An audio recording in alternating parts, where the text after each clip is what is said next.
it's been so long ago, and the the experience has been colored by many, many different layers of how difficult it was to make the film, and then how disappointing it was to release the film and have no one in America really enjoy it except people as crazy as Bob, and myself, and John Milius. It's a very nice, small, insane group that appreciates 1941. Of course, the Europeans love it, and I tend to, to go over there to really hear what that film meant to them more than it meant to Americans. It meant a lot to some Americans, but mainly the film was sort of dismissed as a picture that, was the inevitable conclusion of two great hits for me. It was inevitable that I would make a film that wasn't such a big hit, and I never looked on the analysis that way. A lot of the analysis actually faulted the film for being too chaotic and too noisy.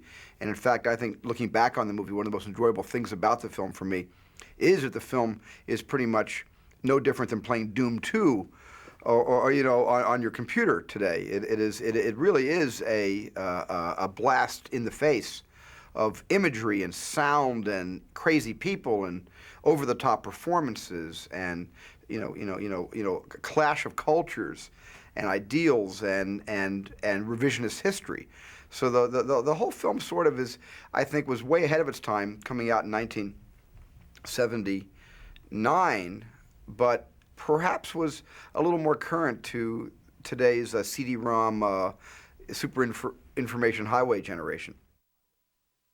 The two Bobs came to my office right out of SC, and they were big fans of mine, and they wanted to do a movie, and they were struggling, and they wanted to do a movie called Bordello of Blood, which was a vampire horror sex movie. And we talked about that and everything, and we got kind of carried away with that. And then I met, I guess I met them then, and they just sort of hung around and stuff, and they were so full of energy and everything, and Steven was always around, so he kind of got infected with their energy, and they wrote something. I don't remember what they wrote before 1941, but they wrote something else before that. They wrote a script called Tank. They showed me a script called Tank, and it was pretty darn good too. We had written a screenplay called Tank, and it was another movie made called that, but it wasn't our story. And we gave that screenplay to John because we had known John because of the USC Film School connection. And John read the screenplay. He wasn't crazy about the story, but he liked the way we wrote. And he said, "Have you guys got any other ideas for any other movies?" And we said, "Well, we thought we immediately came up with this outrageous concept of hysteria on the home front during World War II." And I have to credit John. It's my recollection that John thought of the title, and he said, "Hey, that's a great idea, and we'll call it The Night the Japs Attacked." Bob Zemeckis and I wrote a script called Tank on spec. We were running around trying to get it off the ground, hawking it here and there. And one of the people we gave it to was John Milius. Milius had gone to USC Film School, so we felt comfortable with the USC connections. And, hey, we went to SC. You went to SC. Would you read our script? So John read the script, and he called us into his office. And he said, "Boys, this script demonstrates a great sense of social irresponsibility, and I'd like to hire you to write a script for me, and do for you what Francis Coppola did for me." Coppola hired Milius to write Apocalypse Now when Milius shortly got out of film school.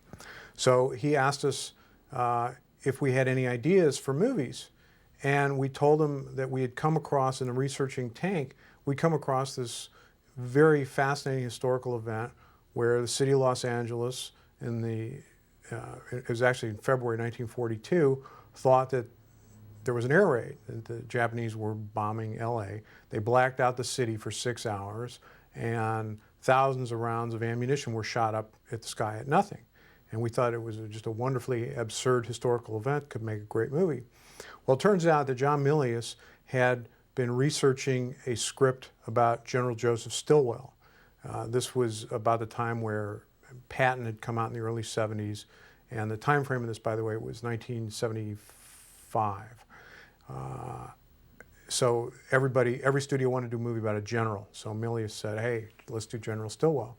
And Stilwell had been stationed in California during the outbreak of World War II, and there were a lot of false alarms right after Pearl Harbor. So Milius was, being a history buff and knowing about Stilwell, he was very familiar with these incidents.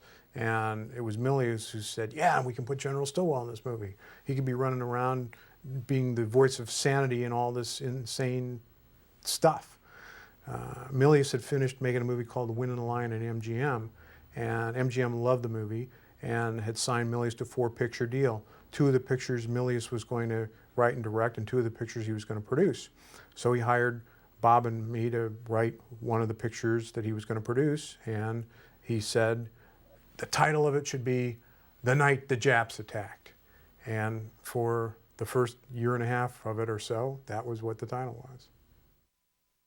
Researching the script, both Bob and myself immersed ourselves totally in the 1940s. I went down to the downtown LA library every day. I didn't have a car at the time. I'd ride my bike down there, and I'd spend 7 or 8 hours a day in the history department just reading and absorbing old magazines and books and all kinds of period stuff. And we were watching old movies, listening to records, listening to music of the time, big band stuff. The Anderson sisters, of course, are in the movie as a reference to the real Andrews sisters, who were about the most popular singing group at the time. And one of the things that we noticed in the old movies from the 40s was they would say, buy war bonds at this theater.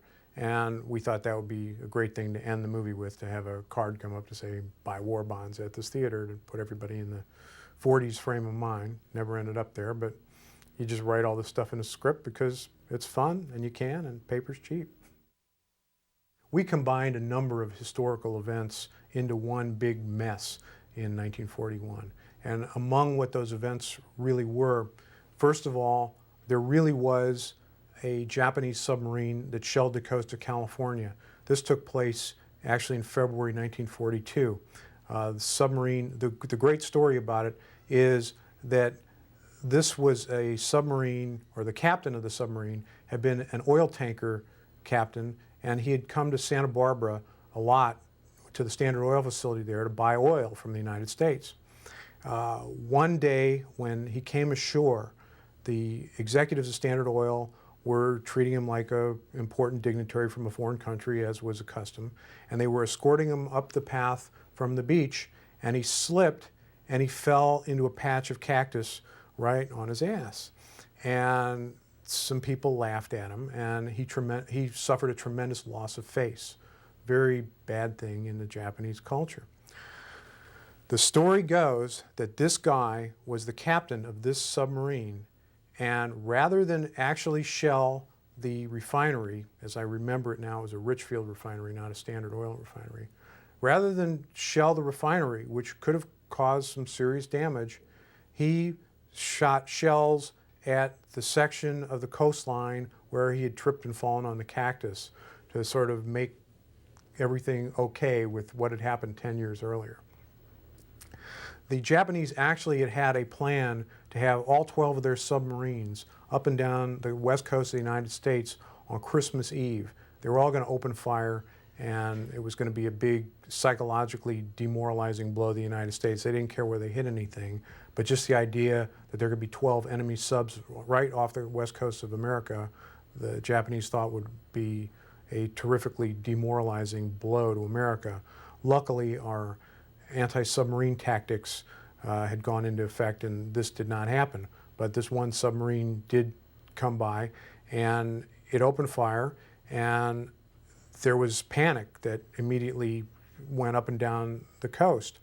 And because of this sighting of the submarine, LA had very itchy trigger fingers.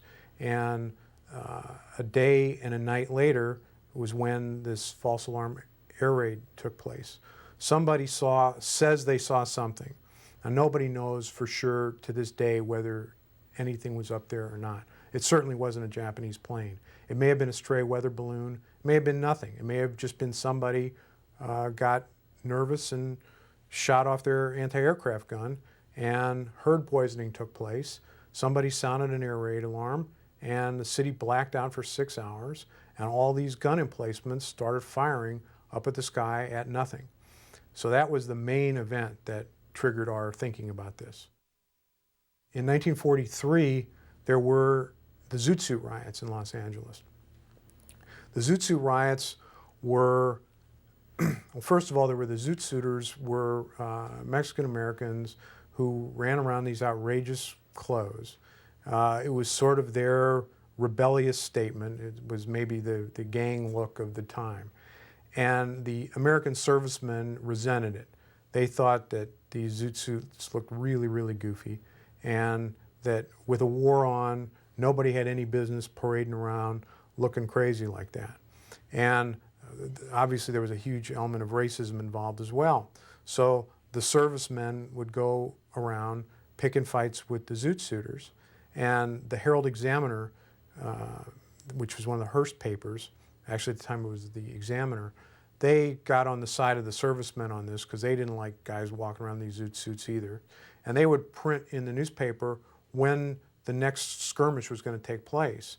And finally these developed into riots because people would read that there was supposed to be a brawl happening at the corner of 7th and San Pedro Street, and then all these servicemen would show up and all these Zoot Suiters would show up and they would make it happen, and they'd have a brawl and it turned into a riot, and police went out, and we thought that was a pretty interesting thing to have happen, and so we wrote a riot into the movie. Truth is stranger than fiction, and we discovered a lot of really, really interesting things in researching the movie. One of them was that on the roof of the Lockheed plant in Burbank, they actually built a quarter-size or sixth-size town. They built fake city streets with little buildings on it so that anybody flying over the plant looking down, it would look like there was a street there. It was not a plant, it was a street. So we came across this and said, oh, what a great setting for a scene. And we wrote this scene where Stilwell was on a tour of all the defense establishments in Los Angeles and went to the Lockheed plant to see how they were going to protect themselves in case of an attack. And there was a guy from Lockheed giving him a tour of Tiny Town on the roof. It would have been a great scene, but it was too expensive to do, so we didn't do it. Another interesting thing that we found was that in Life magazine, about a week or two after the war broke out, there actually was a pictorial showing how to tell the difference between the Japanese and the Chinese.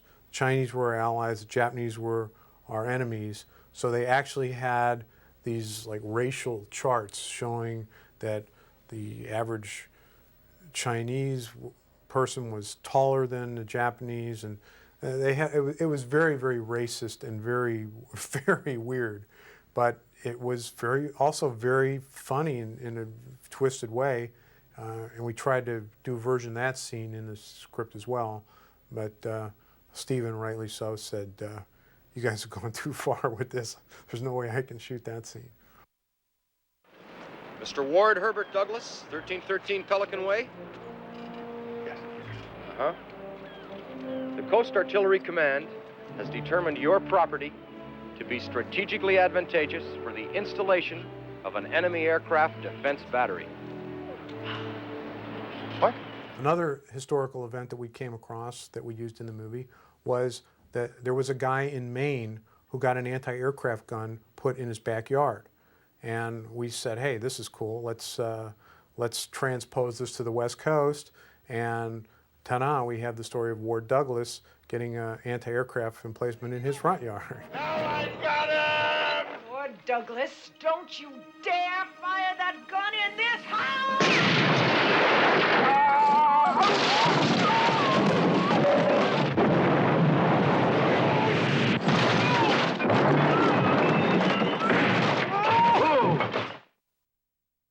The history of 1941 at MGM is real interesting. First of all, Herb Jaffe, who produced The Wind and the Lion for Milius, was also involved in Milius's deal. So he was involved at the beginning as a producer. And we wrote 2 drafts of the script for MGM and brought it to Dan Melnick, who was head of MGM at the time. And Melnick just didn't get the script. He didn't understand it, and he particularly was not happy with the word Japs in the title. Herb Jaffe, who had been in World War II in the Pacific Theater, got very gruff, and he said, I was in that war, Dan, and nobody ever called them Japanese. Anyway, Melnick passed on the project at MGM, and it so happened that Milius was very good friends with Steven Spielberg. They go out skeet shooting once a week together, and Milius was telling Steven about these two crazy guys that he met, come out of SC Film School, and wrote this absolutely insane script about this LA air raid that had a tank battle in it and had a submarine and all kinds of insanity. The first time I heard about 1941, it was called The Night the Japs Attacked. And I heard it during an afternoon when I was skeet shooting with my friend John Milius and our then two proteges, Bob Zemeckis and Bob Gale. And the two Bobs had come up with this crazy screenplay that they had written. And they told me about it. And I think what got me to want to read the script was they described at one point a scene where the Japanese, I think they're attacking an important strategic target, but in fact have targeted Pacific Ocean Amusement Park and blow the Ferris wheel, which rolls down the pier and into the water. And I remember getting the script and immediately turning to that page and noticing the way Bob and Bob write. Bob and Bob write by emphasizing things by putting exclamation points, underlining in capital letters. So so the first line would be something like, the Japanese put their deck gun and aim their deck gun, at the Ferris wheel, and they have one exclamation point, all lowercase, and then it would say, they fire the gun. The word fire is capitalized, and there's two exclamation points, and then the shell hits the Ferris wheel, and half that's capitalized, and there's three exclamation points, and of course the Ferris wheel rolls all the way down the pier and into the Pacific Ocean, is all in caps, all underlined with maybe a zillion exclamation points. I just remember, if that isn't the exact script, that was the impression I got from reading that section of the script, that these guys really had a passion to see this movie made by their use of punctuation and grammar and capital letters. And I thought, well, anybody that passionate about something, it's worth the read. So I sat down and read the entire script. And I must say that there's a part of me in my nice conservative life that is probably as crazy and insane as Milius and the two guys that wrote that script, that really got me attracted to the project. So it wasn't like I thought it would be an interesting science experiment to do 1941, but I really thought it would be a great opportunity to break a lot of furniture and see a lot of glass shattering. And it was basically written and directed as one would perform in a demolition derby. And he said to John, I want to direct this movie, John. The only thing is, I'm about to start making this movie about UFOs at Columbia, but when I get finished with it, I'd love to make this movie. So John said, great, okay, let's set it up. And irony of ironies, the guy that ended up running Columbia at the time that it was going to get set up at Columbia was Dan Melnick, who had passed on the script at MGM. And of course, Steven Spielberg was a much more bankable name than John Milius was. And Melnick just kind of shrugged his shoulders and he said, well, I passed on the script at MGM, but gee, if Milius and Spielberg say this is a really good project, I guess it must be. Okay. Universal got involved because Steven had a deal with Universal, and here he had made Jaws for Universal. He went off and made Close Encounters for Columbia, and Sid Sheinberg at Universal was kind of giving Steven a little bit of a hard time, saying, Steven, you got to make another movie for me. You got to make another movie for me. And the budget on 1941 was huge. So Steven said, I got an idea. Why don't we make this a co-production between Columbia and Universal? And they flipped a coin to decide who got domestic distribution. Universal won that one, and Columbia got foreign distribution, but Columbia was the studio that won the right or lost the right in terms of overseeing the production. So we dealt with Columbia executives in the actual making of the picture, but it was Universal's marketing and distribution department that handled domestic release. I've never had a career plan where I've planned my next 3 movies. It was just something that came at me, and I knew that John was interested in directing it, but then Big Wednesday came along, which was truly his personal passion and his pleasure. to do a surfing movie, and which made the script available. And then John said, "Why don't you direct this?" And I had read it already because the two Bobs were sort of, interning with myself and with John over the years. And I read it and I said, well, I'm not doing anything at the moment. And I really made a decision like that. It was not like, gee, this is going to be good or bad for my career. I'd literally committed to direct the movie based on I wasn't doing anything better at the time. So I said, sure, why not?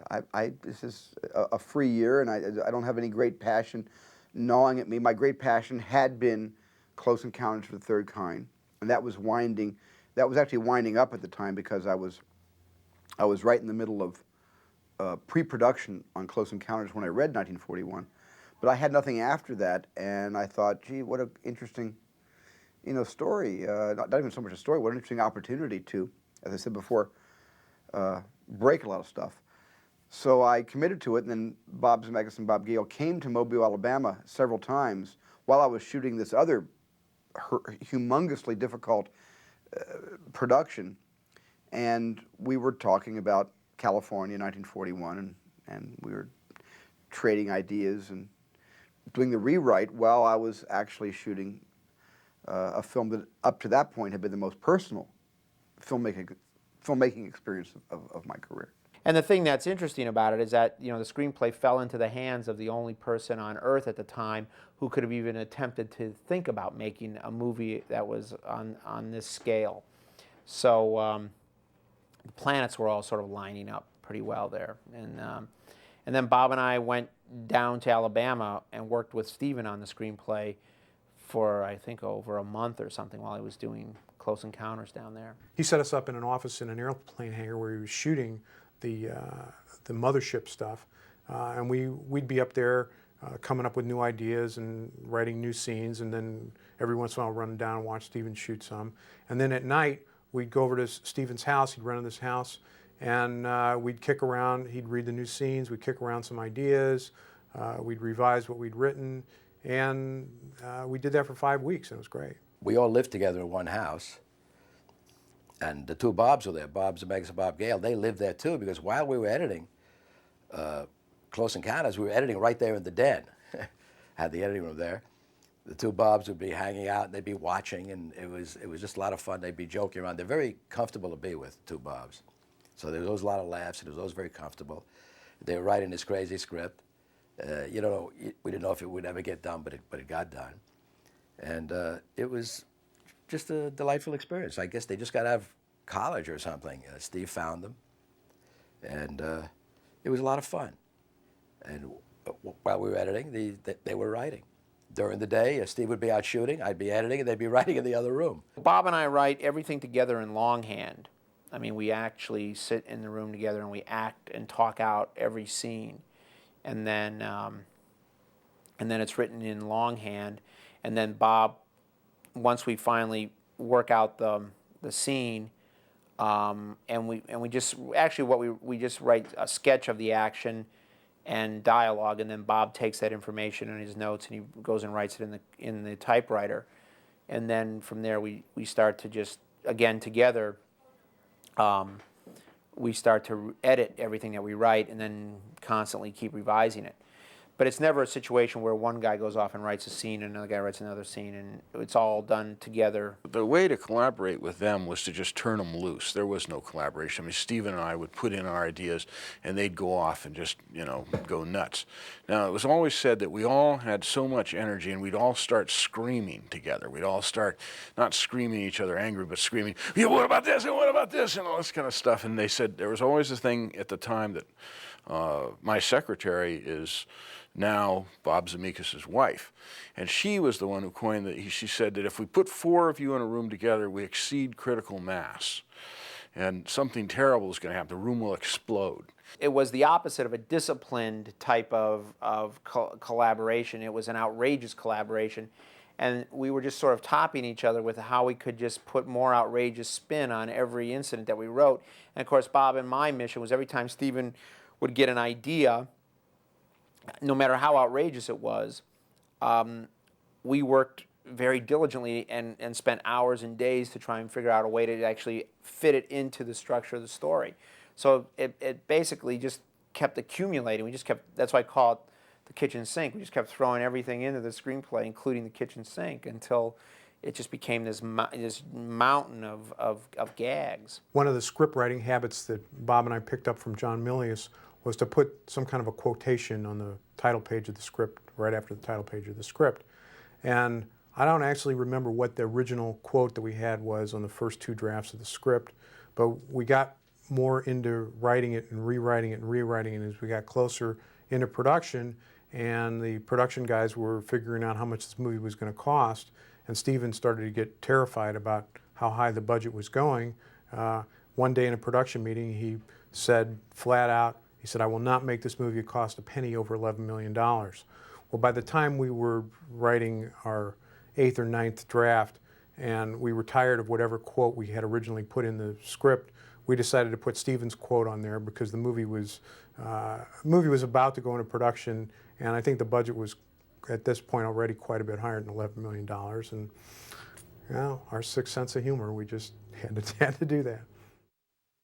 The character of Wally, who in the movies played by Bobby DeCicco, was always going to be the unifying character.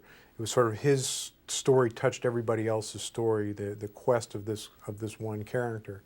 And some of that, I think, got lost in how the movie finally ended up being edited, but in the expanded version that is on this disc, I think you'll be able to see how his story did and was the main focal point that just cut through everybody else's story. In the original draft, we first actually even met General Stilwell through Wally, because Wally and Dennis went to this department store. They create this false alarm air raid so that as a diversion so that Wally can steal the zoot suit. He doesn't have enough money to get a zoot suit, and he wants to have a zoot suit because he's going to look much better in the zoot suit to win the jitterbug contest. There was another scene that was in originally that actually this was one that Steven thought of, where we were going to meet Wally practicing his dance steps by mimicking Fred Astaire behind the screen of a movie theater. And so there would be this giant Fred Astaire and this little Wally, and Wally would be doing the same dance numbers as Fred Astaire. It'd be a great visual image. And the usher came and caught him and threw him out of the theater, and they broke through the screen. And for some absurd reason, we thought it would be funny if there was some Joey Brown short on the screen as well, and they could run out of Joey Brown's wide open mouth. One of the ideas that John Milius had about what should happen in the story was that there should be a character who lost her virginity during the air raid. So we had devised this sequence where Betty ended up losing her virginity to Sitarsky under a truck while the air raid was going on. Because with the air raid going on, he was handing her these lines. You know, those are the Japs, they're bombing us, we're all gonna die. You don't want to die without ever having experienced the best thing life has to offer. And he seduced her while the air raid was going on. And in fact, while this was going on, Wally commandeers the tank, and the tank is rumbling, and she's just yelling, "I feel the earth moving, I feel the earth moving." Steven decided, I think, that was going a little bit too far, so we toned it down. I got to be a real producer. I got to go make deals for the actors, and it was really fun going to the agents and buying the actors. And I had this wonderful technique. I'd offer, say, a 10% increase on the actor as to what they'd got and I'd gotten before, and I'd say, you have until 4:30 to accept the deal, and then at 5 o'clock, I'm cutting it $5,000. At 6 o'clock, $5,000 more. And of course, they never want to get back to you, and they'd usually get back to me the next afternoon. I'd say, well, let me see, we're down to such and such by now, And I made all these agents cry. I loved it. It was terrific, My name's Wild Bill Kelso, and don't you forget it. Wild Bill Kelso was actually a relatively minor character in the original drafts of the script. And he became a bigger character when John Belushi was cast to play him. It was our intention that this character just came in at the end of the movie to add insult to injury.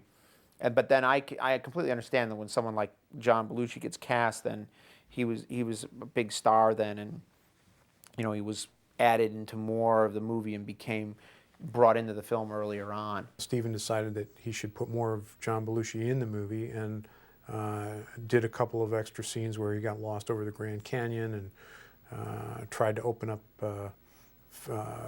Coca-Cola or the tomato soup or whatever it was, on all kinds of gags in his airplane. Start.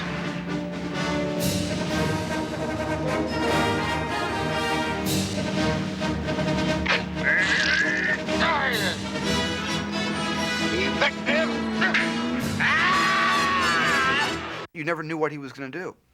You never knew if he was going to stay with the script or make up his own dialogue, or he was going to turn to the left with a funny-looking extra that appealed to John's sense of humor that he might want to fold into the scene or not. You didn't know what John was going to do.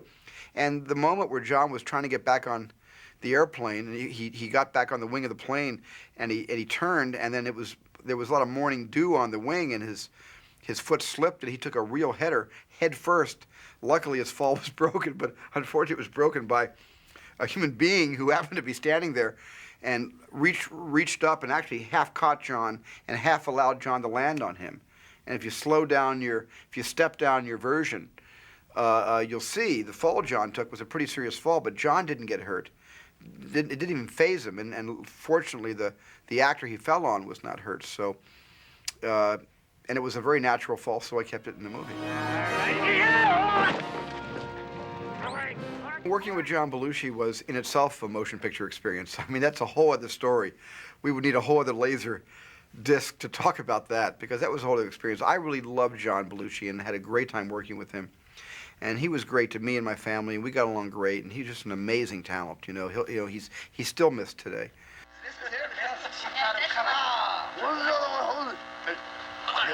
We went to watch the Lane Sword. What is it? That's really great, huh? I mean, I just saw her. Well, what do you know? That's so hot, huh? It's part about that. I heard you. Which one? In the car? Yeah. It was either real funny or real embarrassing. One of the two. Something. It was. I don't know. It was weird. So I'm trying to. There it goes. You're right. What next thing? Like magazine photographers who went to UCLA, and I'll prove it to you, Johnny. Kubrick, Coppola, all of them. Nothing about making movies. Not movies. Hey, more. Looks like the honeymoon is over.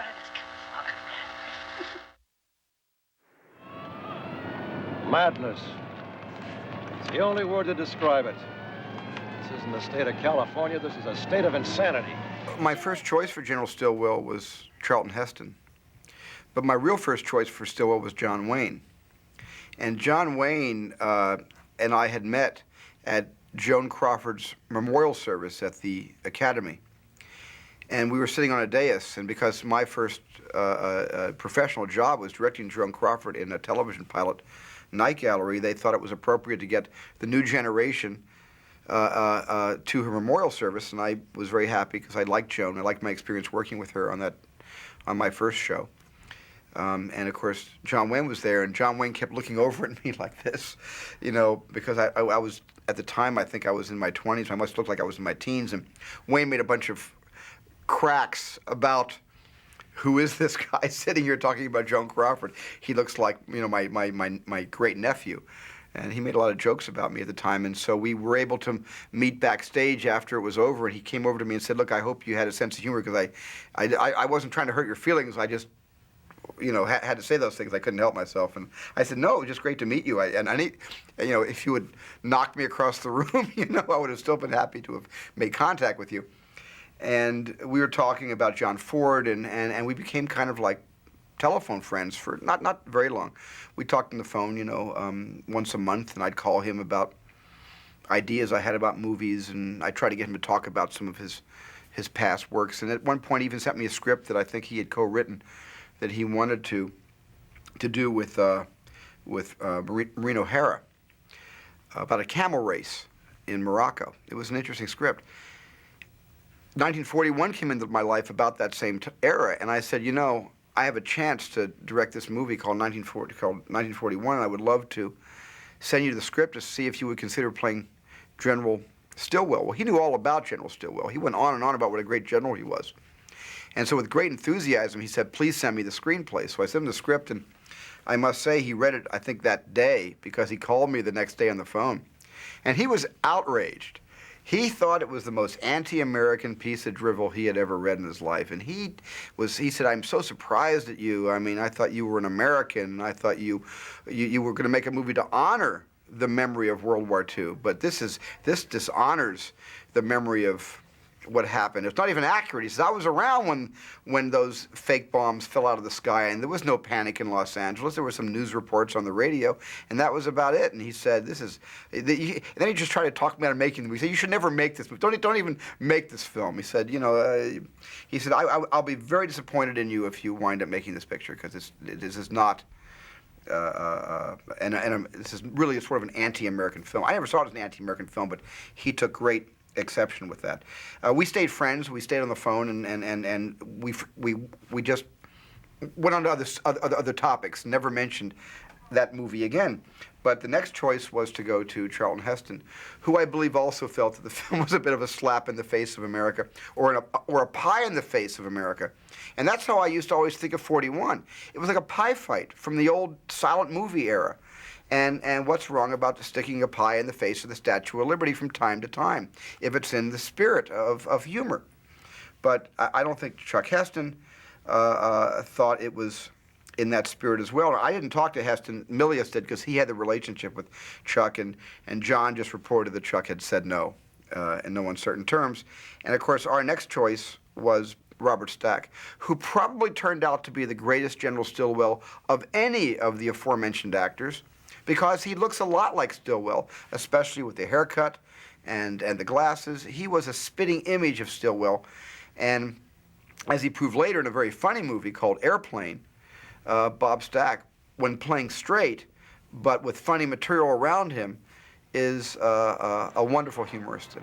He's such a fine actor anyway, Robert Stack, but he really knew how to handle the comedy, I think, in 1941. So I was so happy to have him in the film. Dumbo. Sure been able to get my mind off things for a while. And Stilwell actually did see Dumbo while he was in L.A. during December of 1941. So that's an actual true fact that he saw Dumbo.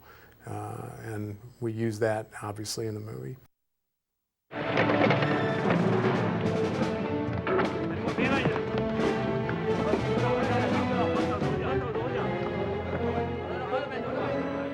Toshiro was acting like a drill instructor in the Marine Corps.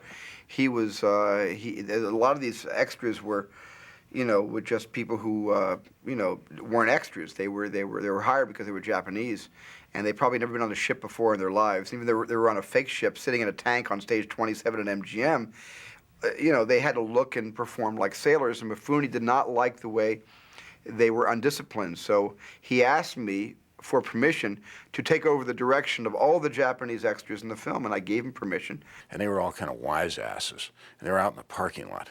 And the first time he got him out there, he went up to him and he got him standing up, and they were sitting there. And the first one he went up to, and he said, "This is the way that the Japanese officers drill their men." And he went up to the first one, and he goes,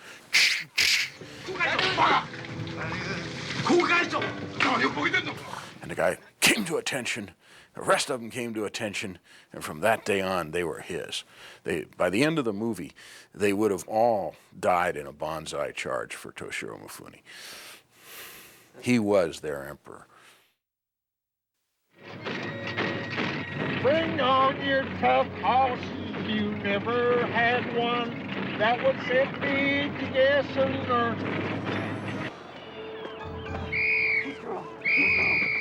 The original concept of the Japanese was that they would always stay on their sub. They never would leave their sub.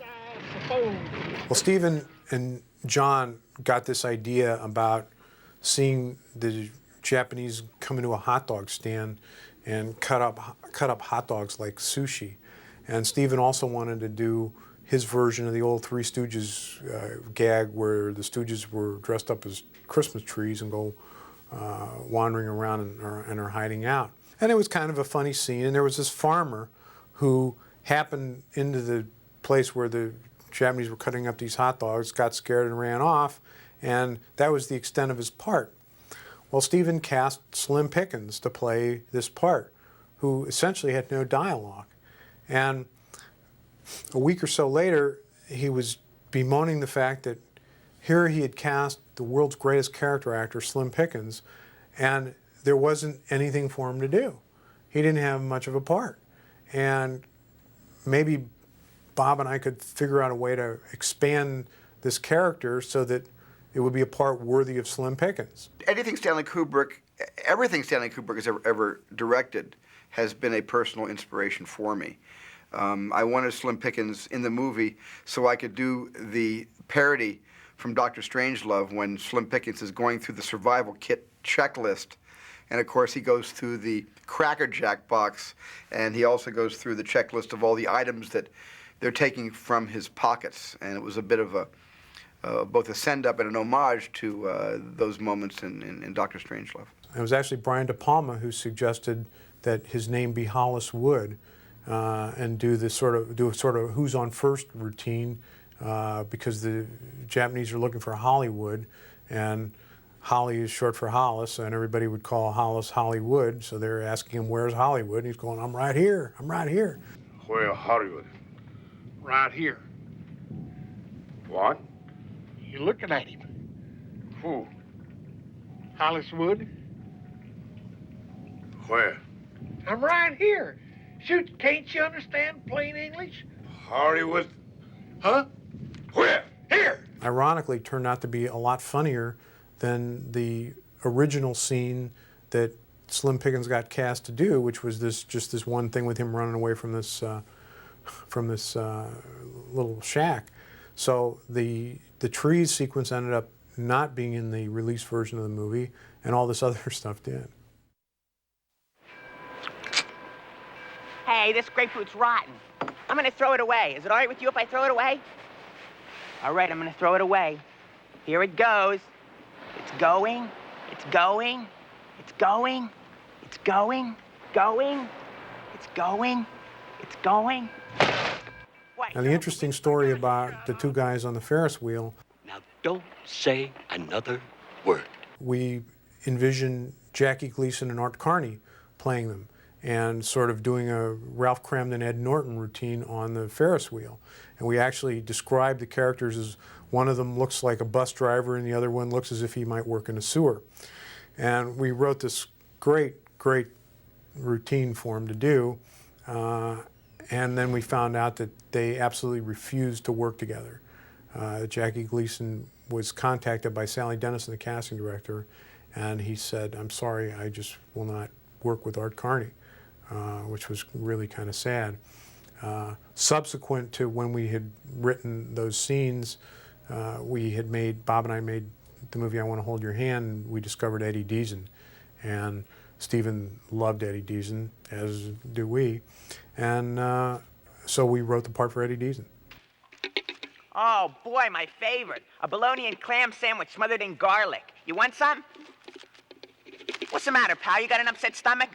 Why, I got just the thing right here for a stomach ache. What is it? Buttermilk. No, thank you. Yeah, well, if he's not going to drink it, give it to me. My stomach's upset, too. Oh, you want some? All right, here it is. He says he wants more.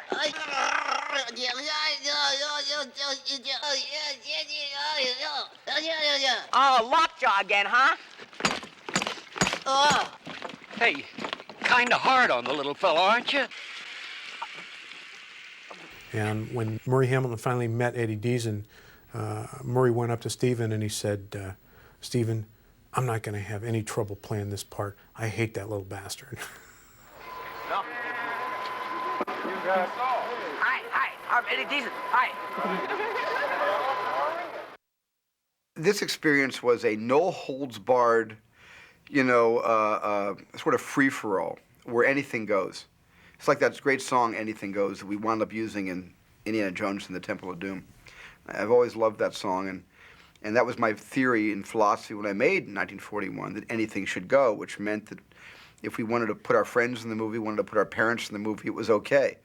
So it was a good opportunity to, Penny Marshall, you know, was and still is a very close friend of mine, and so she agreed to do a day.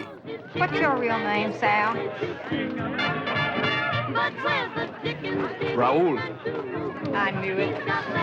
Lipschitz. And Lenny and Squiggy from Laverne and Shirley did a small cameo. You hear that? Yeah. Milius ran through it as a crazed Santa Claus, firing a gun into the air. This is the kind of movie that if you worked on it, you were going to be in it sooner or later, you know, because it just sprawled all over everything. You couldn't help but get it on you, you know.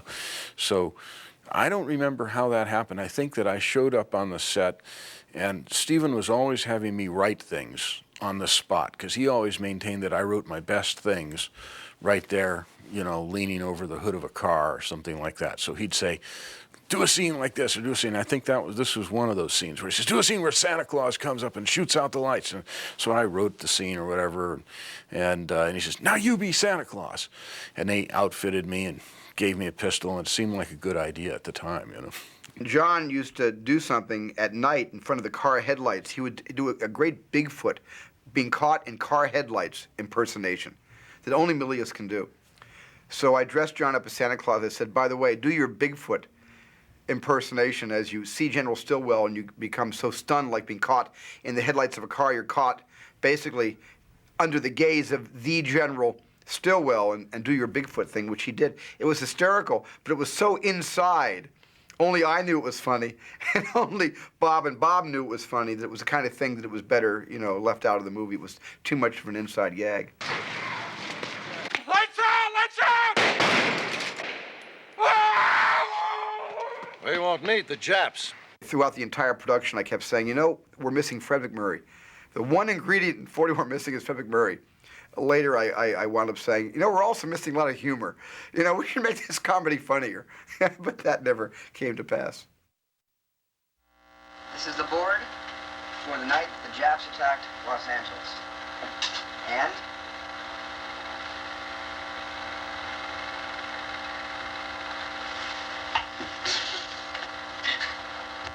I missed a shot. Take two. It's late. I'm showing this is a sacrifice to the writers. It was such a ridiculously long schedule. Here, we got the new thing. Remember the Jaws thing? Once that movie started, there was very little you could do except sit back and watch. You know, it just got, you know, it's like a snowball. It was out of control, you know, and it rolled down the hill and then finally stopped, you know. But I came to the set every day and would, you know, listen to Stephen's latest ideas of, you know, like driving a tank through a paint factory and a turpentine factory or something like this, and said, do you really need to do this, you know? And I really didn't know what I was doing on this movie. I got to tell you, I think one of the reasons the film came out, you know, so chaotic is I really didn't have a vision for 1941. And if Bob Zemeckis was the director, I'm convinced that Bob would have done a much better job than me had he been an accomplished director in 1978, because that was really the kind of film that the author should have stepped forward and directed. Mine and Bob's our first intention when we wrote the early drafts of the screenplay was that it was supposed to be a very black comedy. And it was very, very dark and very cynical. And a lot of that was tempered by Stephen, and then a lot of the cast that came in. So the film shifted from this very dark satire to more of a screwball comedy. All right, this is a new roll. This is the last couple days of June 1978, and I am on my way into the office of A-Team at the hangar in Burbank, where we are preparing 1941, to see how large the budget has gotten overnight.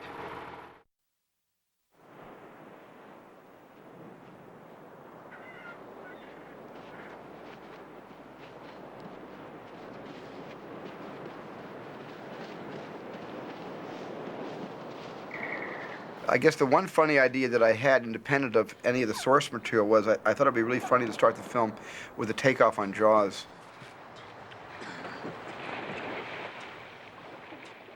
And I ideally wanted to use the same girl, Susan Bacalini, who we used in Jaws, swimming out and doing a little bit of the balletics, the water ballet.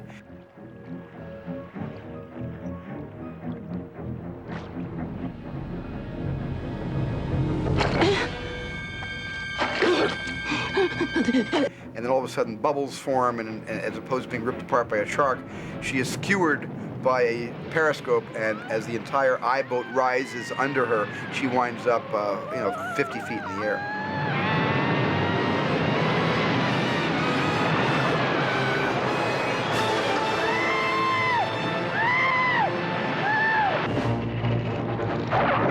The only real aficionados of Duel would understand what I was trying to do with 1941.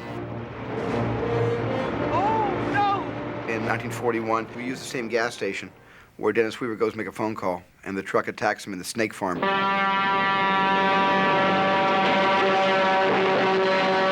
And knocks all the snake cages over, and the rattlesnake snaps at him, and he gets the tarantula on his leg. Not only did I use the same gas station, but I used Lucille Benson, who was the actress, who was the owner of the snake farm, and then I wanted her to be the owner of the gas station. Fill her up. That's it.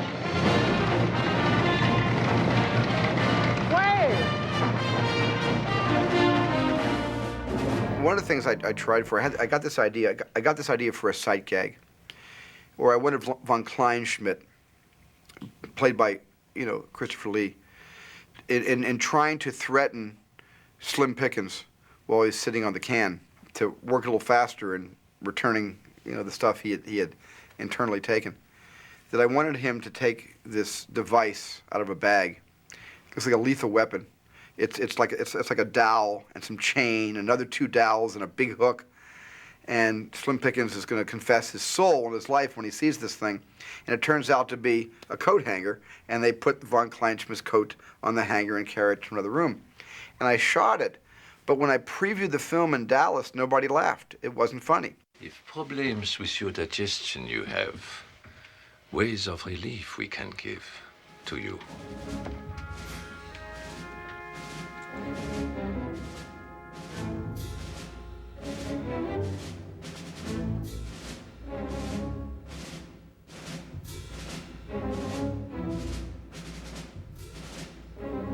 I was determined to get this gag to work in one of these movies, and I had this bet with myself.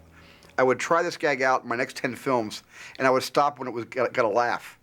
And fortunately, when Tote comes out in Raiders of the Lost Ark, and he takes the torture device and turns it into a coat hanger, it got a big laugh, and I was satisfied.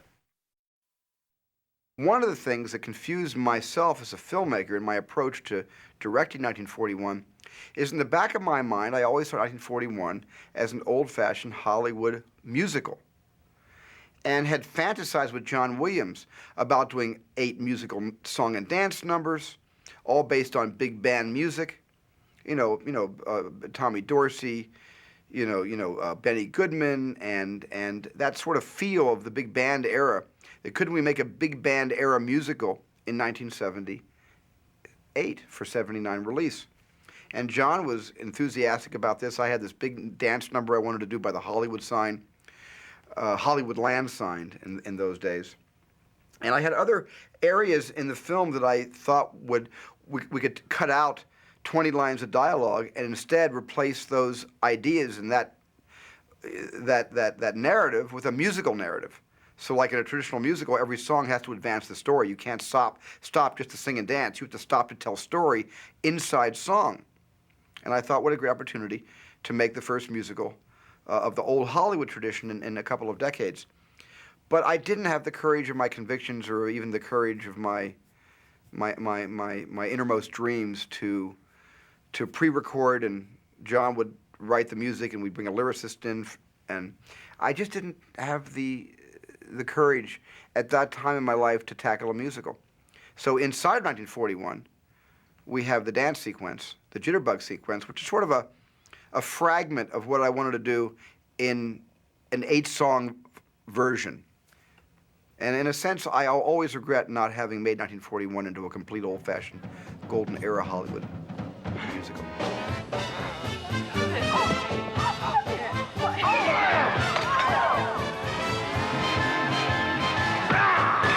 I think the most satisfying experience for me in making 1941 was shooting the Jitterbug contest, which Tom DeRolf choreographed for me. In the case of 1941, music preparation, I think, began a little bit earlier than usual because of the canteen sequence especially, which had the fight in it and also kind of ballet, a sort of dance, if you like. And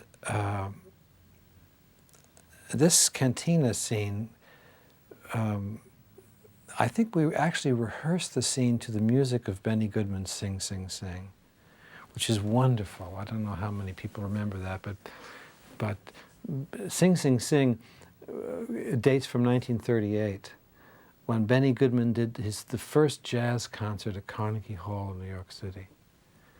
And he presented his swing orchestra in Carnegie Hall, and there was a great uproar in the press that the world of music was contaminated by jazz, that he had the temerity to bring jazz into Carnegie Hall, this sacred temple of art. And it was the finale of Goodman's concert, and it tore the house apart. And it was a very famous thing in American popular music, a very famous event and a very famous piece. Everybody beyond a certain age knows the story and knows the music. And so when Stephen was constructing this canteen sequence, which has a fight in it, you know, Donnybrook fight in there, we thought we would perhaps maybe create some new music, or perhaps not. Maybe we should use Benny Goodman's Sing, Sing, Sing. So a certain amount of rehearsal for the dance section and the fight section was done to this Benny Goodman music. And the film was then edited after it was shot. And for whatever reasons, we decided not to use the Goodman music, but that I would attempt to write a kind of parody of this that might even be recognized by those who would do it. I mean, would remember the Goodman piece, because obviously we were doing a send-up of this Sing, Sing, Sing thing. And I called my piece Swing, Swing, Swing. Little play on word thing there with that. And the nice thing about doing an original piece was we didn't have to distort Benny Goodman's music so much out of shape in order to accommodate these choreographic gestures of a punch as a brass chord and somebody slipping and falling as some other gesture in the woodwinds and so on. So the genesis of that thing really started with pre-photography rehearsals with the Goodman music. And I may even also myself have written some and recorded some music before the film was shot in that sequence.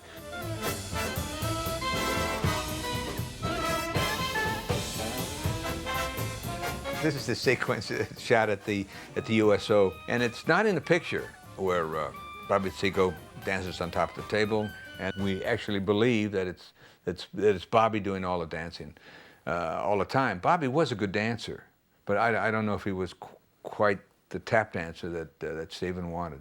We did a switch. We thought that Tom's dancing, his just tapping, was so good. How could we start on Tom's feet and let him do some real Fred Astaire hoofing, dolly down this banquet table on his feet, and then somehow wind up without a cut with Bobby DeCicco landing into the medium shot.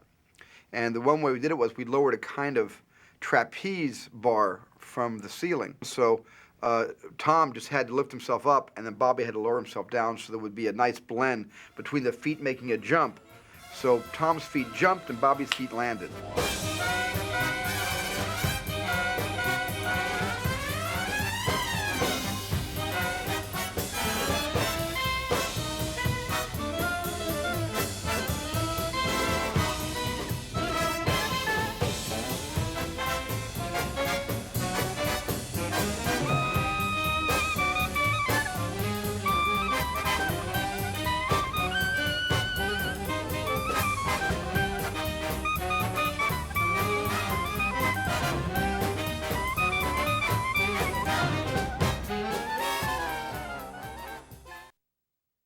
The Luma crane, and it's I think one of its inventors, Jean-Marie Lavalou,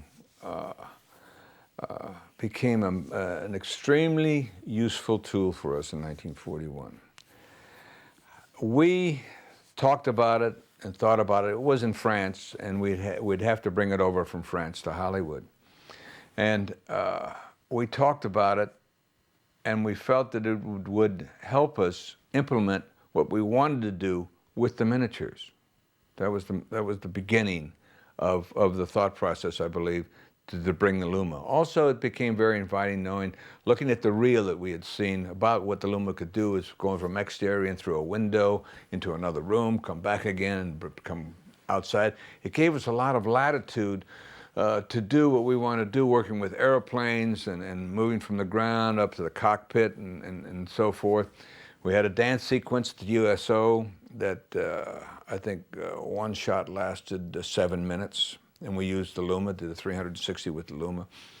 It allowed us a lot of variations that you normally can't do with a standing camera. It had a camera at the end of a boom, which you could control 50 feet away with the operating wheels and so forth, and you could move that camera any way you wanted to. You were unlimited in what you could do with it. But the first day's dailies sold everybody. We couldn't believe that we had achieved something that we thought we might have problems with. And so from that point on, we were all sucked in and we all loved the Luma. And the Luma became primary camera. It became the A camera on the shoot. Everything's gonna work. Hey, Terry, this is your big chance.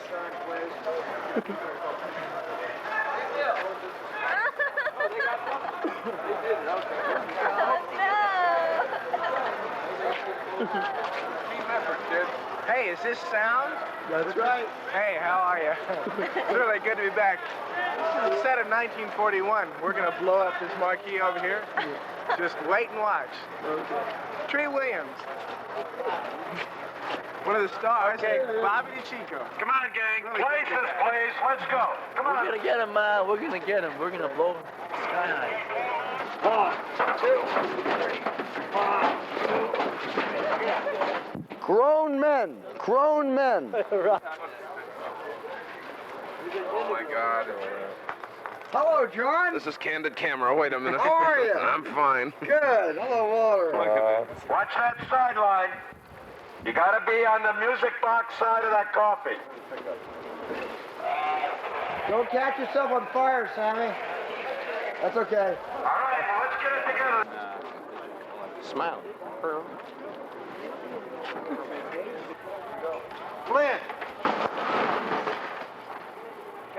Hey, production value. Hey, Frank. Hello, Stephen. How are you? How are you? What are you doing up there? Sleeping? Dead tired. Dead tired, huh? Yeah. I don't blame you. You've been working hard. Not really. I'm on that already. Go.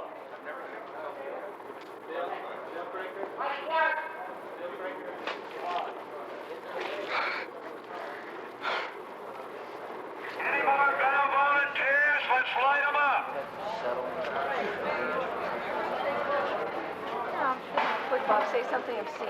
Hi, Steve. Hi, Bob. Let's touch lenses. It doesn't even have a reflex viewer. Doesn't even have a reflex over the shoulder. It's just here, right here. And we need the help. You can't go like this. Right. You're out of the picture. I'm going to beat it. It's, you have to stay in close. From the kick. Well, you see where... But keep my hand here for the kick. Yeah, it's beauty. And then we see it scoot underneath you. Okay. It's a marvel. This side of the loop. Hello. How you doing, AD? All right, how are you? How do you like this show, AD? Say a few words. Okay, fellas, this will be picture. Please get ready. Tommy gun should be ready. Too much? Good. And roll, please. 95, 6, 3. Okay, here we go. Everybody ready? Everybody set? Here we go.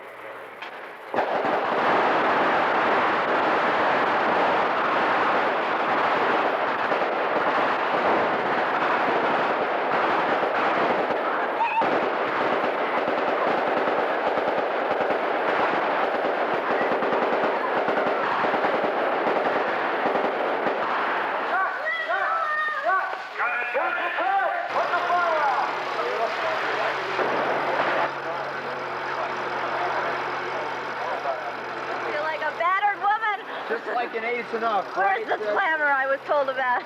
Right. Just like every day, yes, right? really. Now, that last take treated it last time, you see? Look at that blood, folks. Tony. That's real blood. Here. About a week. Oh, I love it. Just about a week is all. All right, everybody go back and we'll come back in a week. Andy, are you done, Andy? To work.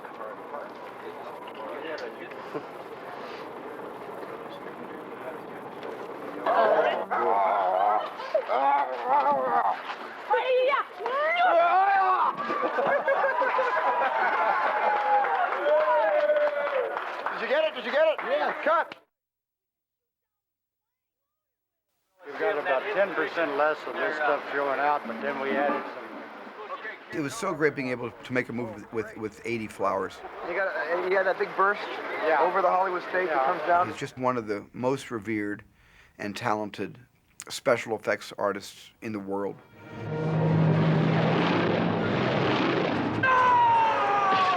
To create the effect of a full-size plane rolling over, we did use a technique that I'd worked on years ago at MGM when we built a set in a huge circle. I believe it was like nearly 20 feet in diameter that we could rotate. And with the camera sitting still, then the whole set rotated. And we used the same principle to rotate the airplane as we did the set for Fred Astaire.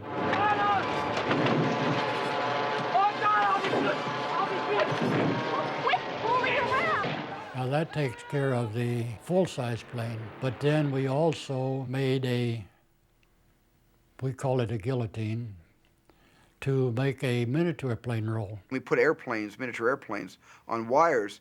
AD invented the system that could actually spin the wires, all three of them from both sides, with maybe 100 feet or 200 feet in between stanchions. AD invented this kind of lazy Susan up on its side that would turn the airplane in making numerous flips and rolls. I also got a scientific award for developing this that would rotate the plane 360 degrees.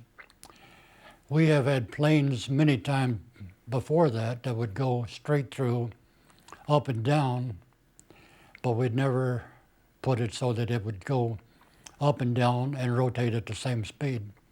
So it was something that we were proud of, that we developed for this particular picture. The crash landing on Hollywood Boulevard was flying a full-size plane on a free flight through the air, which I had never done before, and whether it had been, I don't know. But we had to build a ramp 150, 200 feet long to put the plane on it. We took a block and tackle and put it in reverse and had a truck pull it through. I think we had 7 or 9 cameras.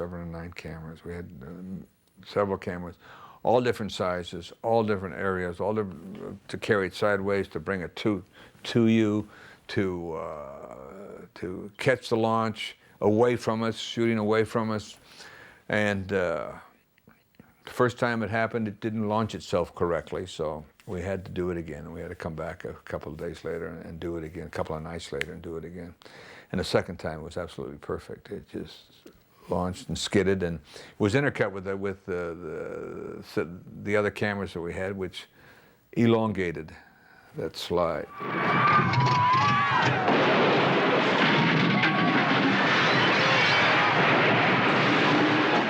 The P-40 has a takeoff speed of about 70 miles an hour. So we were very close to a takeoff speed of a P-40 whenever we came off of that. AD contributed so much, and AD and the Frazee brothers, worked very, very closely together in 1941 to do all the physical effects, the explosive effects, the rigging of the tank running over the cars, the rigging of the entire house to fall into the ocean, the anti-aircraft gun going through all the walls, They were responsible for everything that is full size and physical, and they did brilliant work on that movie. And then I think he retired shortly thereafter, 1941. Suggested I retire with him. He said, "You're as worn out as I am. We should both retire." AD, we'd like to interview about that last shot. We had a short in our switch, sir, and when he plugged it in, it went automatically. That part. I f***ed up. Will you do me a favor? Yes, what is it? Fire me. No, I can't. You're too young to retire. I brought Chuck Jones, the famous director of animation, the inventor of the Coyote and Roadrunner, and the director of so many of the great Warner Brothers cartoons. And I met him and wanted to bring some of that Warner Brothers Looney Tune value to 1941. And Chuck came up with a great sequence about a runaway torpedo that goes through town with people actually falling on top of it and riding it for a few blocks and getting knocked off and it going under cars and threatening to hit something and blow up part of Los Angeles. And Chuck came up with something that was so wonderfully, so loony in its concept and so toony in its execution that it would have been perfect for animation, cell animation, but would have been technically and logistically impossible to shoot with a movie camera with stunt people and real sets in a real world. Maybe today with CGI, computer digital technology, it would be much easier to make that sequence, come to life. But we couldn't do it with with the money I had in the budget in 1978. They wanted us to build a torpedo that would come out of the water. This would be full size. Go up the beach, across the highway with asphalt, and explode at the other end. So we went to work and we built a torpedo. This was also on tracks. To create the asphalt, we used slabs of cork. And when the torpedo would hit the cork, it would crush it and throw it up in the air to make it look like it was actually asphalt.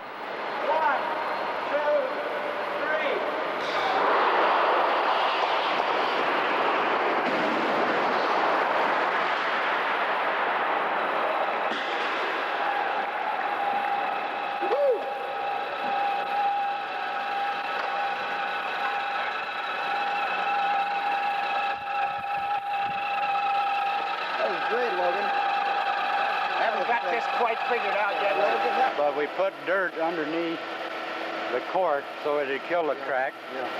And then whatever goes under here, I don't know, because that may be water but we'll still...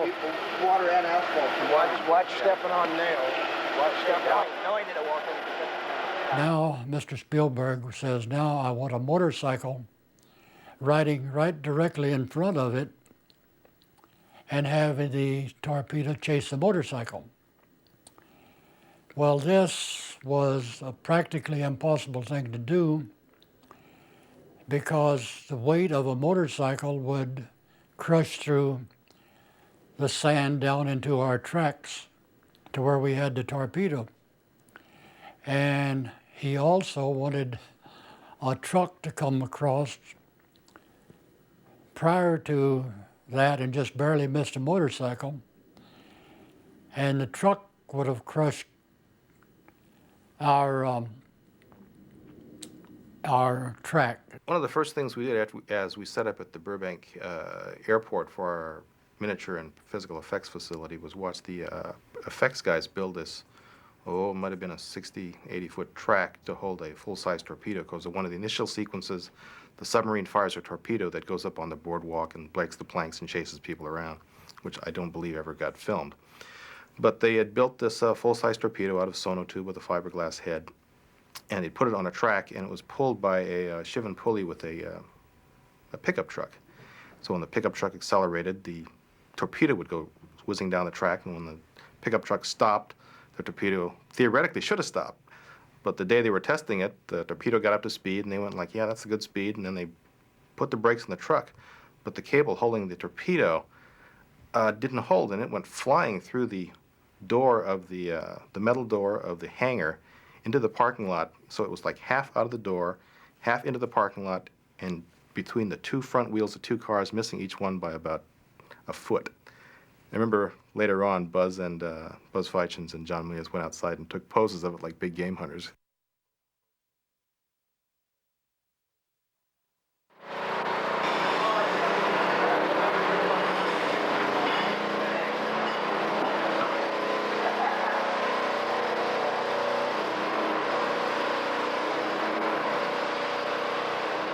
I'm so proud of 1941 for another reason. I think 41 has the greatest miniatures since the Leyendecker days, since the old, Arnold Gillespie days of the great MGM miniatures from the 20s and 30s and 40s. And I think Greg Jean and his team of artisans and craftspeople and just, artists did the most amazing job recreating not only Pacific Ocean Park, but recreating Hollywood Boulevard with the Roosevelt Hotel and the Broadway and all the different buildings that were there in that era. They recreated on stage 16 at Warner Brothers, and Pacific Ocean Park was built, I think, on stage 30 at MGM Studios.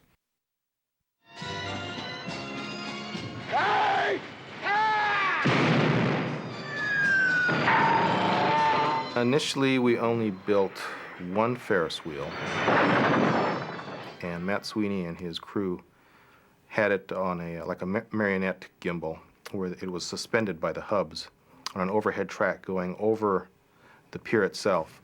There was a cable that was dangling that hopefully you didn't see too much, that had to be wound around the Ferris wheel to give us power for the lights. And it just sort of kept going back and forth over the pier. What we had to rig on the pier, though, is since the Ferris wheel was about ½ inch above the surface, we rigged 2 parallel troughs with like 2 nail blades in them, so as the wheel was going down the pier, on the first take, I was running along the side, pulling a shiv and pulley that was pulling these troughs, breaking up all the little splinters.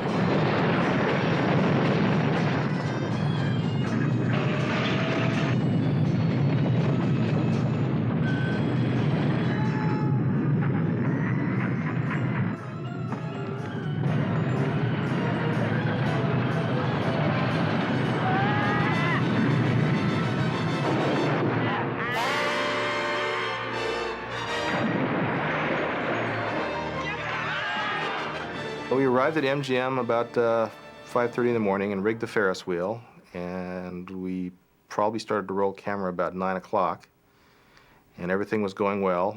Hit the water and went down, and there was cheering and hollering, but there was like, Stephen was standing there going like this, and I'm like, uh-oh, what's going on?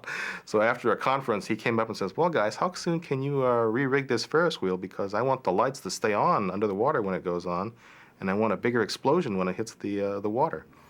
So we were going crazy for about 4 hours, and about 2 o'clock, we had straightened out what damage was done to the Ferris wheel, because it initially hit a little ring of primer cord and some of the metal was bent.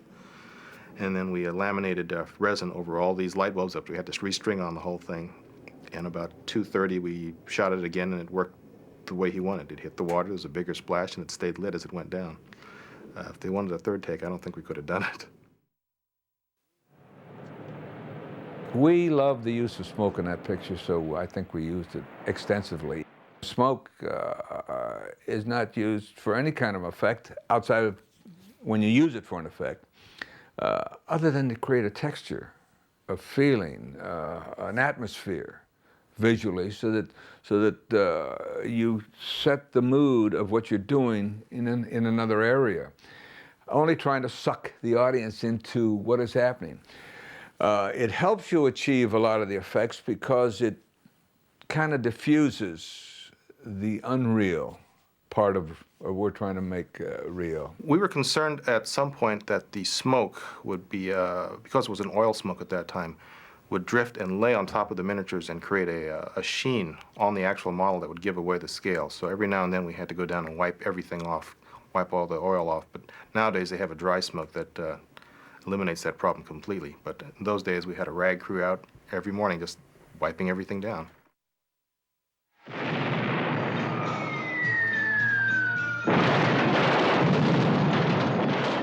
Miniature explosions is an effects man's nightmare, because It's easy to create a large explosion, but to create an explosion that will match the scale of the miniatures is a lot more difficult. In all the explosions, I ran a bunch of tests at 90 frames a second on putting primer cord inside of a balsa wood plywood structure and blowing it up. And it was, even at 90 frames a second, it was too fast and looked like a miniature. And I had this idea, which I don't think had ever been done before. And I said, how do we slow down an explosion? I want these explosions to be slower so we see more detail of the buildings blowing up. And I came up with this idea of using air mortars, that you would put the air mortar just below the stage floor and aimed only 4 or 5 inches away from the outer wall of the building you want to blow up. And then inside the air mortar, I put glitter, Christmas glitter, red and silver glitter, and little tiny pieces of balsa wood, which we call minutia, and mixed it all in there. And I thought we should put flash bulbs with different colors on the flash bulbs, orange, yellow, red, white flash bulbs, and trigger the flash bulbs at the moment the air mortar is exploding the walls out. So you had a backlit effect, so all the minutia would be backlit by these flashes. And then I could reduce my frame speed to about 45 frames a second instead of 60 or 90 frames a second. And all the explosions were done with air mortars. And I'm very proud of that because it really gave each explosion was much more detailed the way things blew up.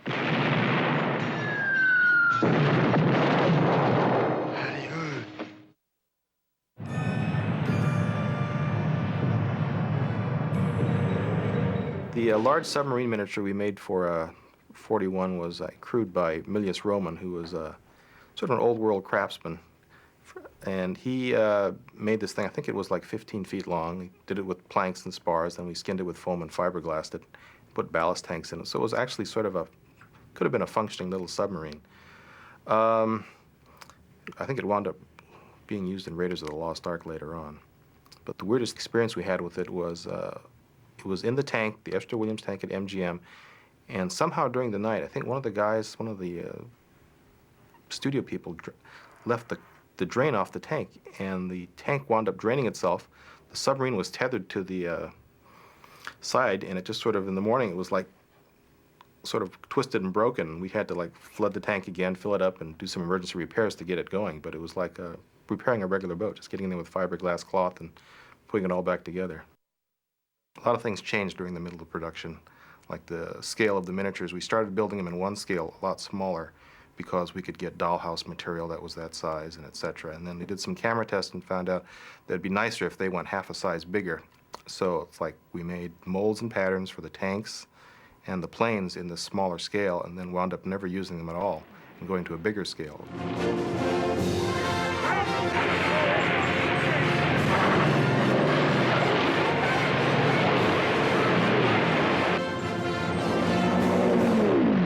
We used forced perspective to get the most out of the shot because we were shooting in such a wide format. We could see things past the main street. So rather than go to the expense of building very expensive miniatures all the way through and not having enough room, we actually just sort of forced the perspective just past the first row of buildings.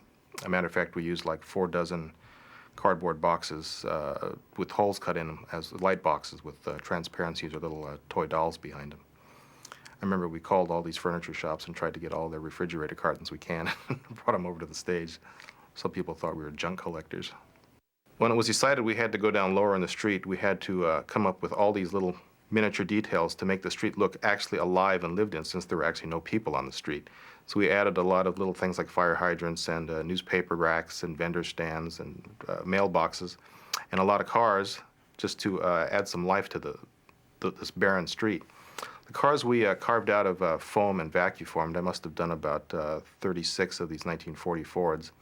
Then we went over to like the local Savons and cleaned them out of all the little Barbie cars for the right wheels and just sort of tacked them together and taped them together very quickly. Some of them we actually put little RC units in, but because of the interference with different radio signals, the cars would like swerve out of, hit buildings and do other stuff. So a more safe method was came up with, and we used just strings, guys behind the buildings, just pulling strings at cue. We'd yell like, car number 4, car number 5, car number 6.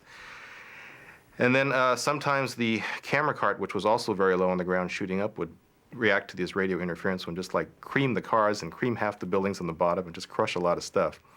But it was a pretty hit and miss thing half the time, but most of it worked out pretty good.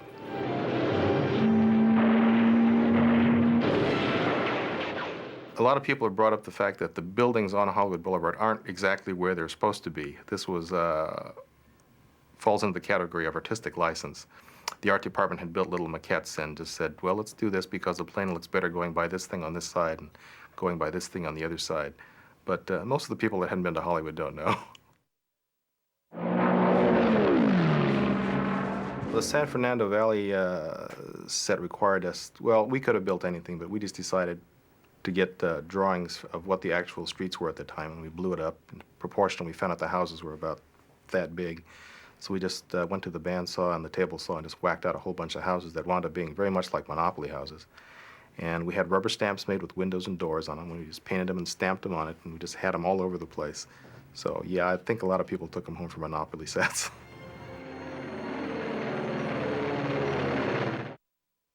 I've been very fortunate in my working with Steven in that the first film I'd worked on, Close Encounters, I got an Oscar nomination with Doug Trumbull and all the other folks there. And then on 41, we were fortunate enough to get another Oscar nomination, myself with A.D. Flowers and Bill Fraker, and I'm just tickled pink about that. When we wrote the first draft of the script, the ending of the movie was everybody going off to war. And Milius thought, gee, there should be a tag. We should find out what happened to Wally and Betty after the war was over. So we had one version where Wally came back from the war wanting to marry Betty and she'd married somebody else. And then that was too sad, and we decided that he should come back and she would still be there and they would get married and live happily ever after. And then we said, well, gee, that may be too sentimental. And then we went completely insane and came up with one where we actually had Wally and Dennis on board the B-17 that dropped the bomb over Hiroshima. And Wally said, you know, remember how those Japanese screwed up my chance to win that dance contest? Yeah, this is for you. He drops the bomb. I don't think we even wrote that one. That was my favorite ending. It turned out that after that the movie flashed back and Wally was the bombardier in the Enola Gay. That was the ending I always wanted to put on the movie. But it was too outrageous for everyone. No one would listen to me. So we decided that what ought to be is just not jump 5 years ahead of time and just finish the movie and end the movie the morning after all this insanity took place. So we were going to just have this big convoy leave the Douglas home where everything ended up to the tune of Goodbye Mama, I'm Off to Yokohama, which was a big propaganda song at the time, and kind of have everybody march out of the theater in a patriotic frenzy of some sort. In the earlier draft of the script, Stillwell actually went out to the La Brea tar pits because Kelso had said he shot down this Japanese plane, that's where it was. And of course, Stillwell finds Burkhead out there, and it's not a Japanese plane, and he's really pissed off. It's his own guy. And he says, Burkhead, there's a madman running around telling people that he shot down a Jap plane, and I believe him. So I want you to get a bucket of red paint. And you know what you're going to do with that red paint? No, sir. What, sir? And Stillwell ordered, he ordered his men to paint the imperial, the Japanese symbol on the tail, the rising sun on the tail. And then all the press assembled Kelso to actually have John Belushi to have his picture taken with his down plane, which was his tail sticking out of the tar, but was actually an American B-17. But of course, no one knew that, and it looked like a Japanese plane. And he actually became a hero. And he's leaning up against it, and he looks at his hand, and the red paint, there's red paint on his hand, and he puts it back up. Kelso not even knowing that he didn't shoot down a real Japanese plane. The Douglas home was originally rigged to fall off the cliff, not because that was how the movie was going to end, but because Stephen had this idea that during the shootout, when Ward was shooting at the submarine, all of his firing the anti-aircraft gun would destroy his own house, and the house would fall over during that gunfight. And Bob said, you know, the movie doesn't end really well. The movie has kind of a weak ending. It sort of tapers off and goes into a lot of dialogue. Why can't we end the entire film with the house falling off the cliff, you know, Ward's house? So that's what we did. I just want to remind us all that we're not going to let a bunch of treacherous enemy killjoys ruin our Christmas.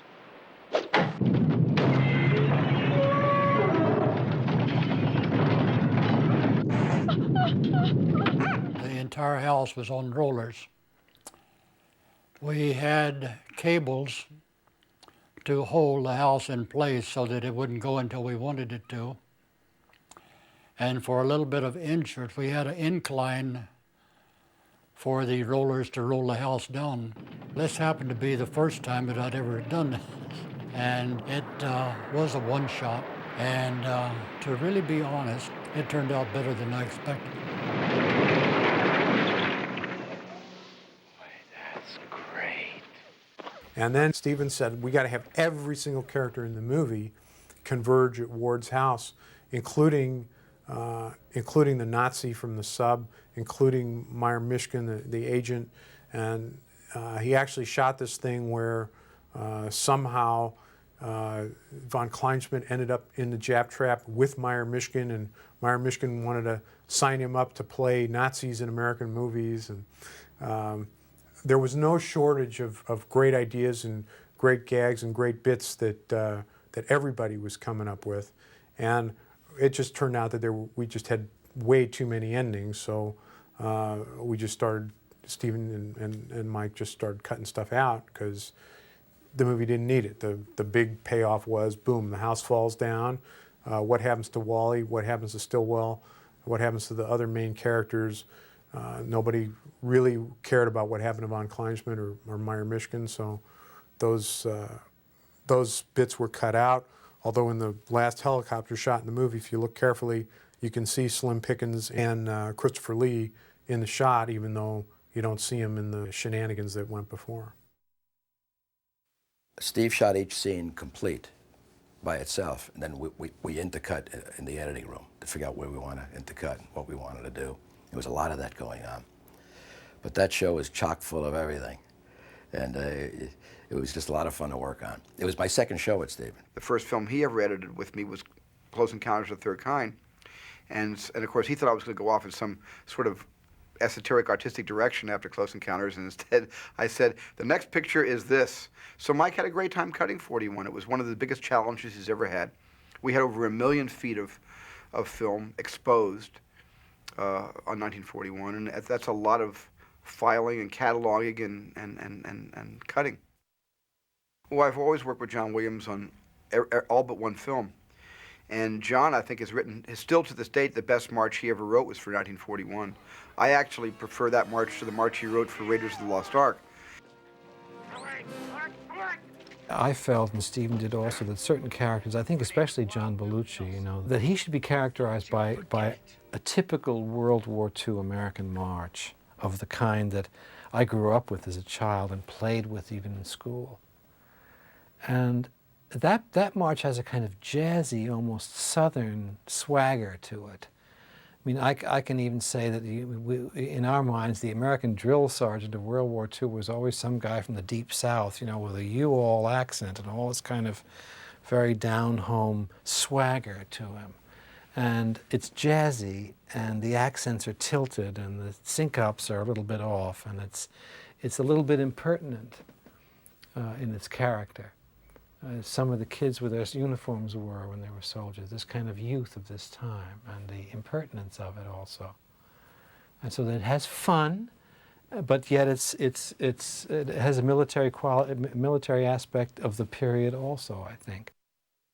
Before 1941, I had experienced 3 sneak previews. Sugar Line Express, because it was a drama and you could hear a pin drop, nobody was expecting great, you know, gouts of riotous laughter. So we had a very successful preview for Sugar Line Express because you wanted people to stay with the movie and not walk out, and everybody stayed, and we had no walkouts, and that was a good experience. Jaws was a through-the-roof phenomenal preview, which I'll always remember, as was Close Encounters, which was a phenomenal preview as well, with a big standing ovation at the end of the movie. at the end of Close Encounters. So I had found this one theater in Dallas, Texas to be my good luck theater called the Medallion Theater. Because we had previewed Sugarland there, we previewed Jaws there, and Close Encounters there.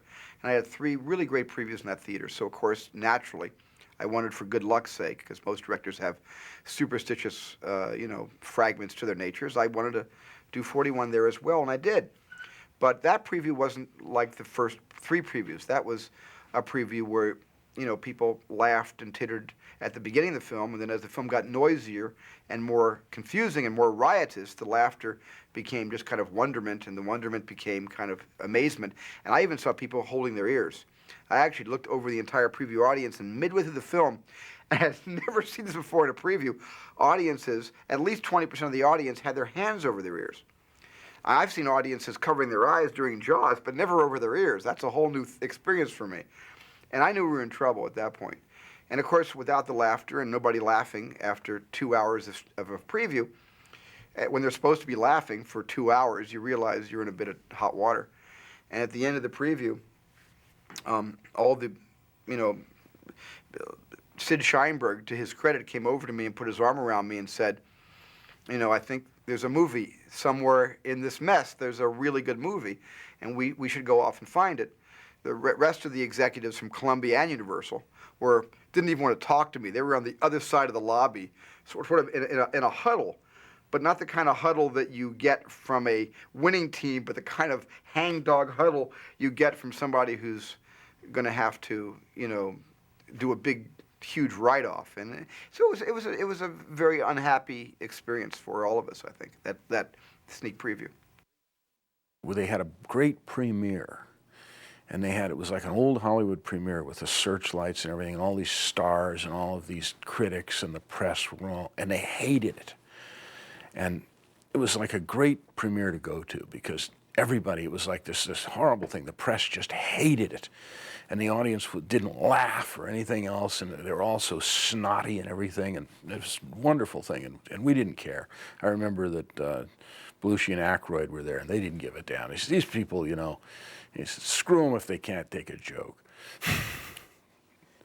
And it's wonderful now, having survived that night, to see this being done, to see that this movie's being re-released, and that everybody loves it now.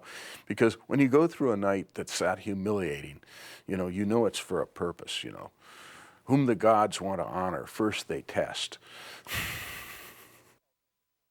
Well, I felt responsible, felt like, you weren't able to, we missed connecting with the pop mentality of the nation. And it was kind of a strange time, too, because the film was one of those situations where the budget of the film was reviewed more than the movie, and that happens with a lot of big, expensive films that come out. But I'm still very proud of, the outrageous nature. My feeling is that whenever you can have a scene that has Christopher Lee and Slim Pickens and Toshiro Mifune all acting together and all 3 of them speaking a different language, that makes my day. That makes me feel great. A lot of the reviewers are real nasty to Steven. I think that they had set him up way too high in their minds as a god or something, or perhaps it's the natural human thing of when you build somebody up, then the next thing you want to do is tear them down. I think the movie is underappreciated. It is down in the history books as a big flop, but it wasn't a flop.